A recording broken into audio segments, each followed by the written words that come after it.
2.61 Tani sarvani samyamya yukta asita matparaha vashehi yasyendriyani tasya prajna pratishtita.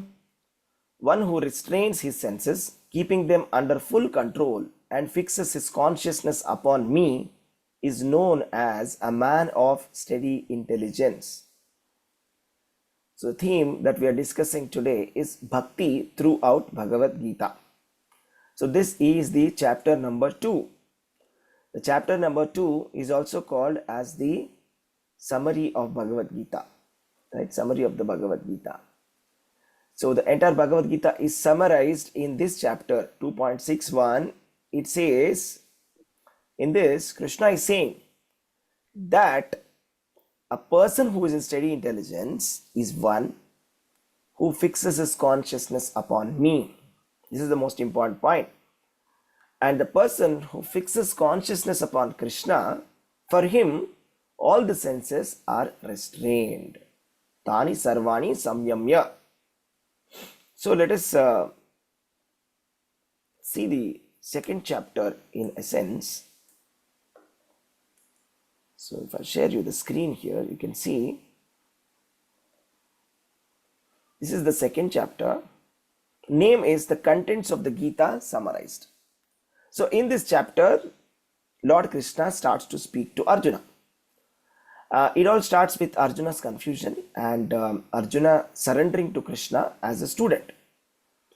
And Krishna accepting Arjuna as his disciple. And he starts to speak about the soul, or it's also called as Sankhya Yoga, the nature of the soul. And then Krishna starts to speak about the Karma Yoga, how to act in Krishna consciousness. And later what happens is, like, Arjuna asks a question here, that how do you find out that a person is a Sthita Prajna, a man in intelligence? Because Krishna mentions that you should be fixing your mind in steady intelligence and then you should be acting. So Arjuna asks a question, how do I find out what are the symptoms of one who are in consciousness, in whose consciousness is merged in transcendence? How does he speak? What is his language? How does he sit and how does he walk? Sita prajnasya kabasha samadhistasya keshava sitadhi kim prabhaseta kimasi vrajeta kim. So in response to that question, Krishna starts to answer and tells various symptoms of a Sthita Prajna, or a person in fixed intelligence or transcendental consciousness. So in other words, here Krishna says that a person whose senses are not in control, a person whose senses are not in control, a person whose mind is not in control, is just like how a strong boat is swept away on the boat of water. So just like how there is a boat, okay, but there's a strong wind which is sweeping it away. So the wind can take it wherever it wants. So similarly, the one with the roaming senses, on which the mind focuses, can carry away man's intelligence. So the one who is not able to control his senses, who is not restrained his senses, is not a person who is in steady intelligence. So therefore, one whose senses are restrained from the objects is certainly the steady intelligence. And he continues to say, and then comes the important verse here, 2.61, one who restrains his senses, keeping them under full control, fixes his consciousness upon me, is known as the man of steady intelligence. So there's some people who ask question that, okay, where is it mentioned that Krishna said that devotional service is very important? Krishna is not talking about devotional service here, but here it is in this verse. We can very clearly see Tani sarvani samyamya yukta asita matparaha. If you see the word to word meaning, Tani means those senses, sarvani means all, samyamya means keeping under control, yukta means engaged, asita means situated, matparaha in relationship with me, vashe in full subjugation, he certainly, yes, ye, one whose indriyani senses, tasya his prajna, consciousness, pratisthita, fixed. So the important word to note here is matparaha. Matparaha, the word, whenever matparaha comes, it means that a devotee who is surrendered to Krishna, a devotee who is in relationship with Krishna, a devotee surrendered to Krishna. That is the meaning of matparaha. So the meaning of samadhi is to be always remembering about Krishna's pastimes. That is the real samadhi, right?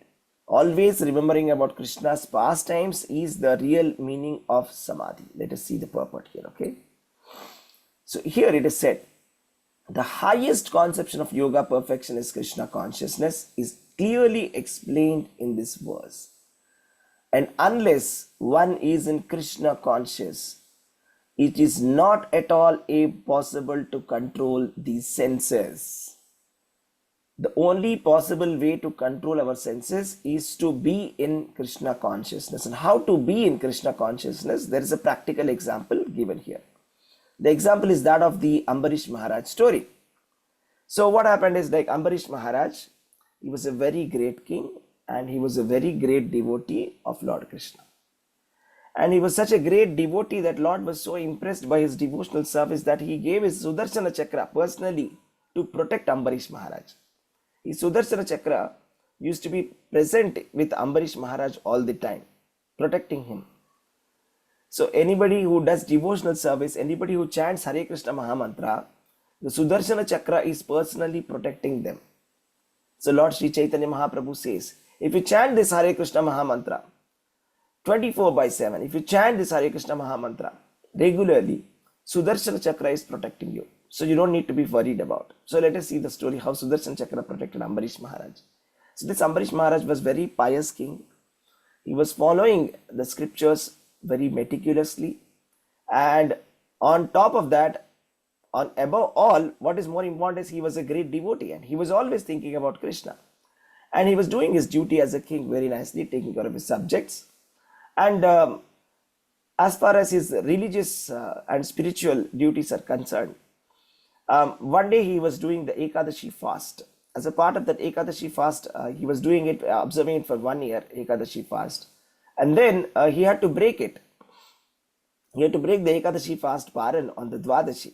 So when we do the Ekadashi fast, this is mentioned in the Vedas. This is not any regular fasting which has come in the modern context. Just like whimsically, sometimes we do Friday fast, Tuesday fast, Saturday fast, like that. It is not like that kind of fasting. This is mentioned in the Vedas as an austerity and as a devotional service. That means instead of fasting on some random day, if you simply fast on this day, Krishna becomes pleased. So you don't need to do a separate devotional service. This only becomes the devotional service. Fasting becomes devotional service if you do it as per the instructions of the Lord. So here, Ambarish Maharaj, for the sake of pleasing Lord, he is doing fasting. And what happened next was that he was about to break the fast. At that point of time, Durvas Muni came. So we all know Durvas Muni is a very short-tempered person. He's a great yogi for sure, but he curses very soon. If somebody doesn't take care of the religious principles, any deviation, he will curse. Right? And he becomes very happy also very fast. Right?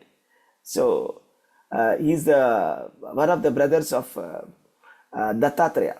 Right? So in the Amsha of Lord Shiva. So then what happened? This Durvasa Muni, he was a great yogi.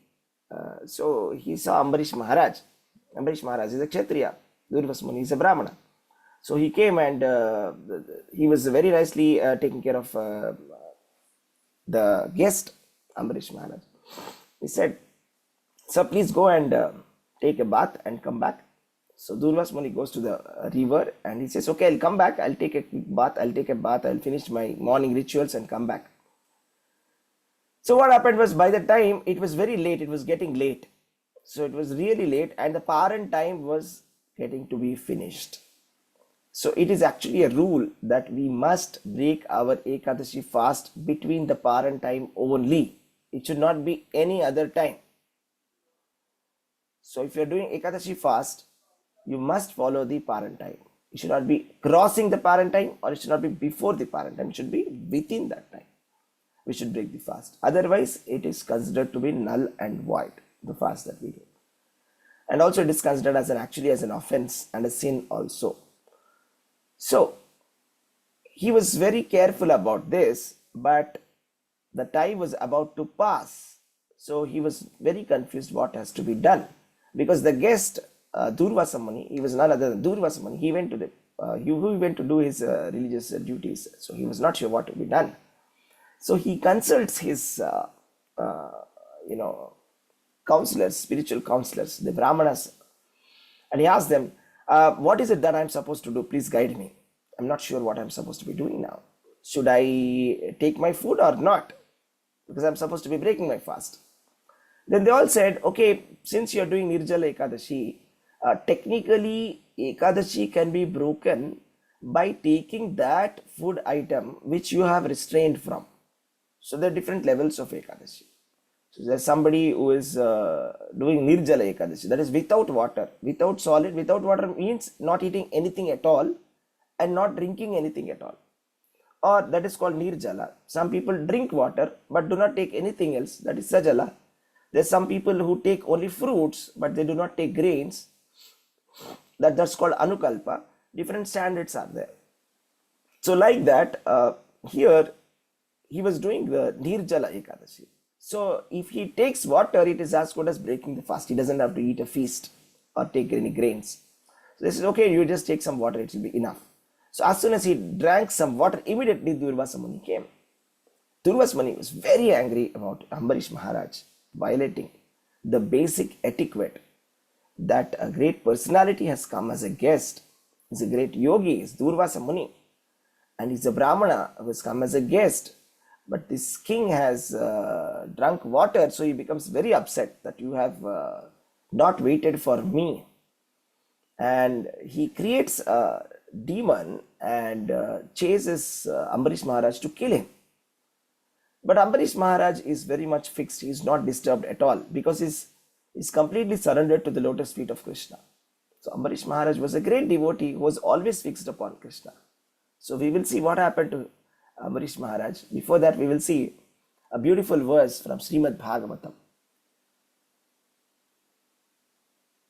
Savaimana Krishna Padaravindayor Vachamsi Vaikunta Gunanu Varnani Karau Harir Mandira Marjanadishu Shrutim Chakarachyuta Satkatodaye Mukunda Lingalaya Darshanadrisho Tadbritya Gatra Spurushenga Sangamam Gruhanam cha tatpada saroja saurabhe Srimattulasya rasanam tadarpite Padau hare kshetra padanusarpane Shiro rishikesha padabhivandane Kamam cha dasye natu kama kamaya Yatotama shloka janashraya ratihi. So King Ambarish Maharaj's description has been given in Srimad Bhagavatam 9.4, 18 to 20. This is very beautiful description of how Ambarish Maharaj was engaging all his senses in Krishna consciousness. Let us see how to engage all senses in Krishna consciousness. King Ambarish Maharaj fixed his mind on the lotus feet of Krishna. So that is his mind. With his mind, he always used to think about lotus feet of Krishna. He engaged his words in describing the abode of the Lord. Vachamsi Vaikunta Gunanu Varnani. So if he wants to describe something, he will not describe some material places that, oh, this city is so wonderful, like that. But he's only talking about the abode of the Lord, Vaikunta. And his hands in cleansing the temple of the Lord. So actually it is said that our two hands, Lord has given us these two hands. For what? What is the purpose of these two hands? The purpose of these two hands is for serving or for doing the deity worship of the Lord. So these two hands have to be engaged in the service of the temple, in the service of the temple, cleansing the temple, serving the deity. If these two hands are not utilized for serving the temple or serving the deity of the Lord, these two hands are as good as the hands of a dead body, it is said in Bhagavatam. His ears in hearing the pastimes of Lord. Ears in hearing the pastimes of the Lord. Ears must be used only for hearing the pastimes of the Lord, not to hear any materialistic stories or any kind of material news. That is not what ears are for. Those people who do not engage their ears in hearing the pastimes of the Lord, it is said in Bhagavatam, their ears are like the ears of the snake. In fact, the snake has not got any ears at all. So that means they are not ears at all. They are as good as deaf, because those ears are not engaged in transcendental consciousness. Eyes in seeing the form of the Lord.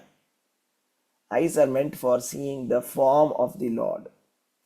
They are not meant for seeing anything else. And those eyes which are not used in seeing the Lord, they are mentioned to be like the plumes of a peacock feather. The peacock feather also appears to be like an eye, but that's not an eye at all. It's just a dummy eye. So the eyes must be used in the form of his body, in touching the body of the devotee, the skin, If you want to be very friendly with somebody, it should be only devotees. It should not be with non-devotees. You see, it's a very practical thing. Why it is said like this? Body in touching the body of a devotee. It means, to be in intimate friendship with devotees. You see, based on the association, we get their qualities. Once upon a time, we heard this story in our childhood. Mahatma Gandhi, he wanted to change one of his friends who was addicted to bad habits. And he was warned by his parents and his mother not to associate with that person. But he says that, no, I want to change him, and he starts associating. And slowly he started to violate each one of the regulative principles. First, he started to eat meat. Then he started to take some wine. Then he started to go and visit some women.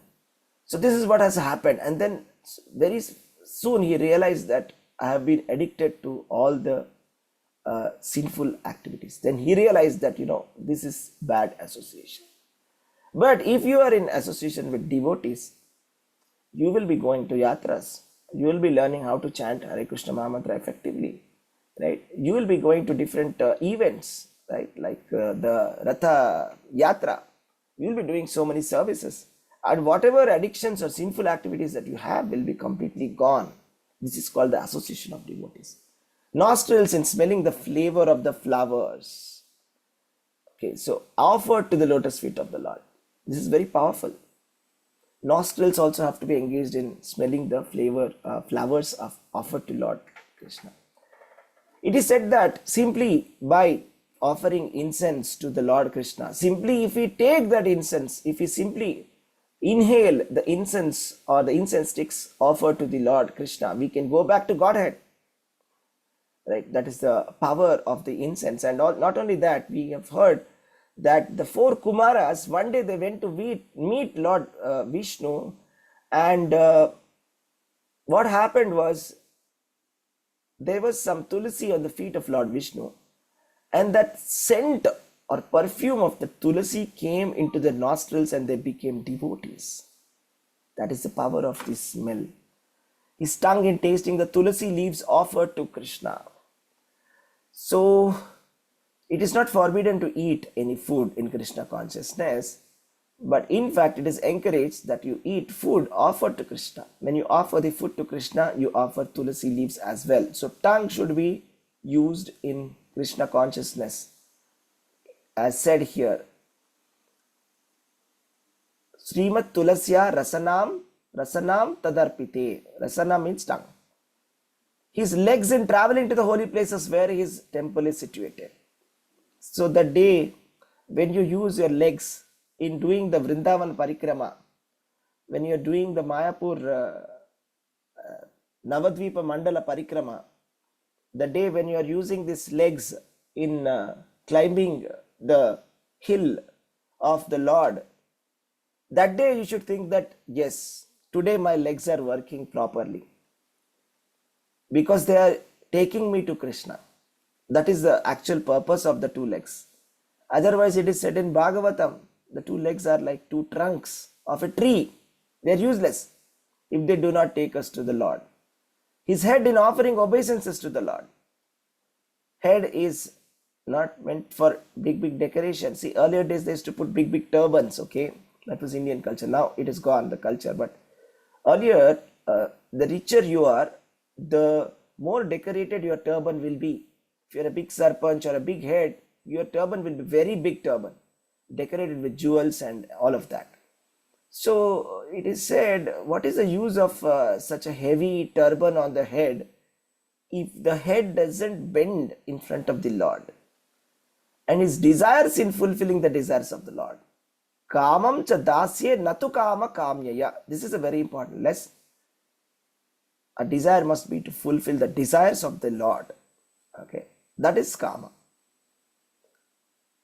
We should direct our desires for Krishna consciousness. How can I make Krishna happy? Right? That should be our desire. So these qualifications made him fit to be a Matpara devotee of the Lord. So that was Ambarish Maharaj. So then what happened very soon, back to this story, Ambarish Maharaj was such a great devotee and he had Sudarshana Chakra for his personal protection. And naturally, Sudarshana Chakra came in defense for Ambarish Maharaj and started to, first of all, it killed the demon which was created by Ambarish Maharaj. Right? And then what happened? It started to chase Durvasa Muni. And Durvasa Muni, he went to different places. He started running from here to there, to here, to there, to here, there, everywhere. And he was such an advanced yogi. Actually, Durvasa Muni is not an ordinary living entity, okay? He is an advanced yogi. He was about to go to the Brahmaloka first, which is like almost like the end of the material world. And we went to the Brahmaloka. Right, Lord Brahma, he surrendered to Lord Brahma and he said, my dear father, please help me. My dear Lord Brahma, help me. And then Lord Brahma said, you see, I'll tell you the greatness of Lord Vishnu. You're not understanding something. You see, I live for 100 years. It's called Dviparartha. Parartha is 50 years, 250 years, 100 years I live.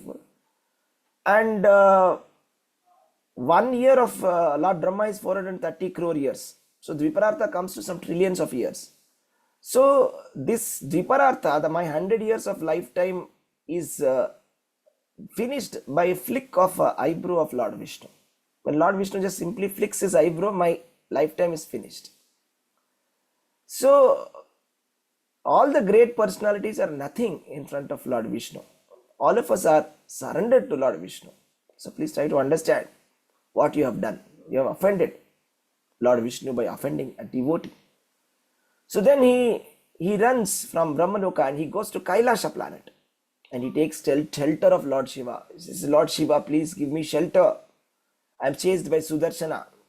And then Lord Shiva says, my dear son, I, Lord Brahma, other demigods who are rotating within this universe, under the misconception of our greatness, cannot exhibit any power to compete with the Supreme Personality of Godhead.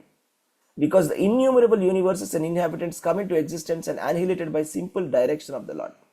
So when Lord Mahavishnu simply directs, when he takes one breath, all the universes enter inside him. When he exhales, all the universes come out of him.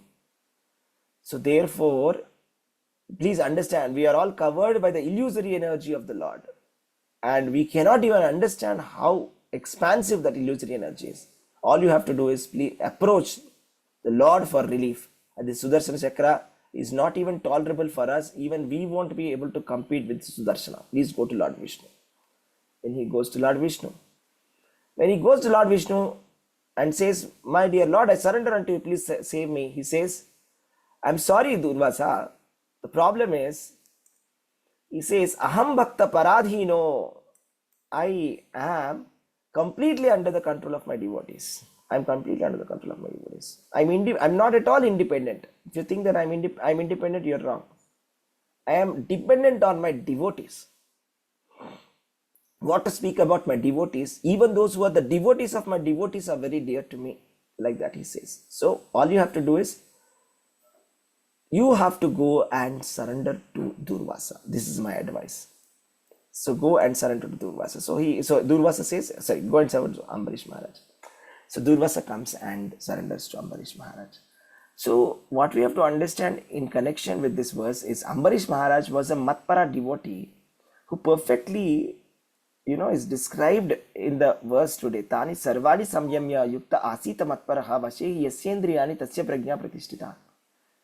See, Ambarish Maharaj is a perfect example of the one who restrains his senses, which are under his full control, because we have seen all his senses are restrained because he is engaging them in Krishna consciousness. If we do not engage them in Krishna consciousness, they cannot be in control. And he is completely fixed his consciousness upon me. This person is known as a man of steady intelligence. We have seen Ambarish Maharaj did not even move. He was not at all shaken when Durvasa came to attack him. Right? That is how a great devotee is. So we should follow the footsteps of these great devotees and do our devotional service so that we can also one day come up to the level of the Sthita Prajna or the pure devotee level. Right? Even if you talk about yoga, the Yoga Sutra, Patanjali Yoga Sutra also says that the meditation upon Vishnu, and it's not the meditation of the void. So the great yogis, they meditate upon Lord Vishnu. So the so-called yogis these days, they are meditating on different kind of objects. They are wasting their time. The idea is we have to be Krishna conscious, devoted to the personality of Godhead, and this is the aim of real yoga. So from this we can understand Bhagavad-gītā, contents of the Gita summarized. This contains the entire summary of Bhagavad-gītā, 72 verses. And if you pick any one of the 18 chapters, you'll find that devotional service of Krishna, Bhakti, is the most important thing. The reason why is because we see a lot of people, they try to lick the bottle and they don't of the honey, but they don't open the bottle of the honey. See, there are two options. You can lick the bottle of honey or open it and take some honey. Because there are some readers of Bhagavad Gita who read very externally, who do not understand this essence of bhakti from Bhagavad Gita. Actually, if you see it properly, you see every chapter there is mention of bhakti as the supreme. And the entire Bhagavad Gita, everywhere there is bhakti has been glorified. Okay, it's not anything else which has been glorified above bhakti. That is the conclusion for the class. Thank you, devotees. Hare Krishna. We'll stop here. Srimad Bhagavad Gita ki jai. Hare Krishna. Hare Krishna, Prabhuji. Dandavat pranam. Dandavat pranams. Hare Krishna, Prabhuji. Dandavat pranam. Thank you very much.